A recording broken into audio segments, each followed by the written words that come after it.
So what's happening in housing when coronavirus is making a comeback and going to a bar may or may not put your life at risk? This week, we're talking about important economic indicators and what's currently selling in this market.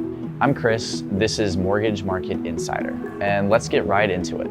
Experts are starting to rely on the housing market to tell them how well the economy is doing. That's because certain stats, like the number of mortgage applications we receive, happen to follow the economy more closely than other types of data that may be weeks or even months behind the current situation. Funny enough, even data like the average wait time for a beloved Italian eatery like Olive Garden can tell a lot about how the economy is doing. When people aren't lining up to eat breadsticks in store, that tells us that people are more scared about catching COVID-19 and thus are more likely to act defensively. They may spend less, invest less, and take fewer risks. Another piece of data worth looking at is consumer confidence and sentiment. Consumer confidence tells you more about the job market and business conditions, while consumer sentiment gives you a clue about how consumers feel about their personal finances. Together, they tell you how likely people are likely to spend money in the coming months. This month, they both experienced increases but have yet to go back to their pre-pandemic levels. Speaking of spending money, I've heard buying things when you're bored, like a Nintendo Switch or clothes maybe,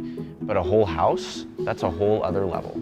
And that's apparently what some wealthy people are doing. After months of staying at home, they are tired of their current homes and are looking to find a second $1 million home to spend their free time in. Places like the Hamptons are seeing a 72% increase in property viewings. As a result, listing prices for the top 5% of the housing market have also gone up, rising 6.1% from last year to reach 2.97 million. Beware, however, if you're an investor trying to make a quick buck, because these homes tend to stay on the market a lot longer, an average of 89 days as opposed to less than 30 days for the average home on the market. Well, that's it for this week. Hopefully you learned something from this. If you want more news and insights, become a market insider and receive a free weekly report. My name is Chris Cornish, and I'll catch you next week.